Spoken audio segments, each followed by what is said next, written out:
Assalomu alaykum azizlarim. Bugun aqlingizdagi inson sizni sevadimi shu haqida ko'ramiz.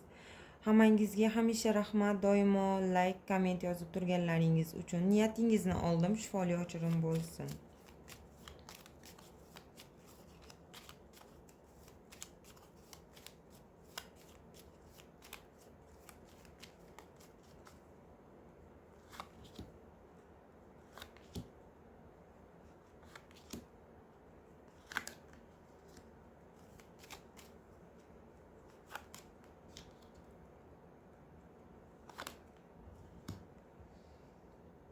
Bu kartada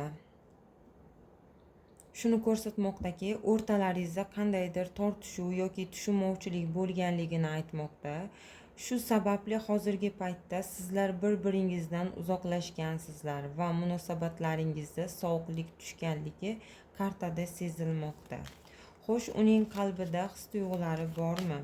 Uning qalbida his-tuyg'ulari bormi?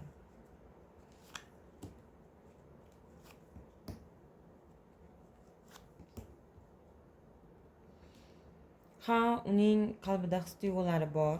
Bu kartalar kuchli tortilish va ehtirosni aytmoqda. U sizni sog'inyapti va siz bilan ya'ni ko'rishishni, yana sizga aloqaga chiqishni va bog'lanishni istayotganligi bu yerda aytib bermoqda azizlarim.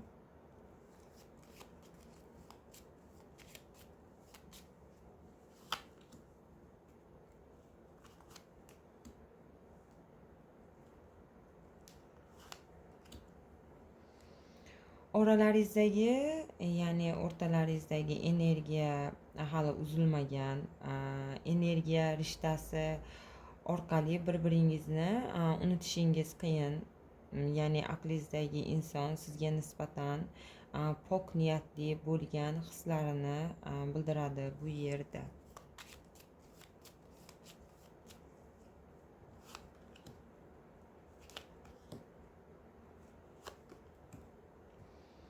Ayniqsa yoqtirgan insoningiz sizni mehribon, ya'ni mehribon va rostgo'yligingiz uchun doimo qalbi sizga talpinib turadi. Shu bilan birga kartada aytmoqdaki, u sizdan xavotirlanyapti va o'rtalaringizdagi masofa, sovuq munosabatlar uni o'ylantirmoqda.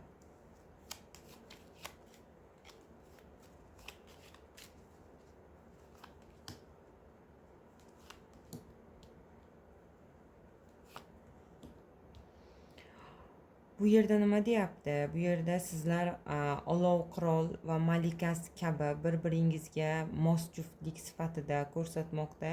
Go'yoki bir olmaning ikki yarmisizlar.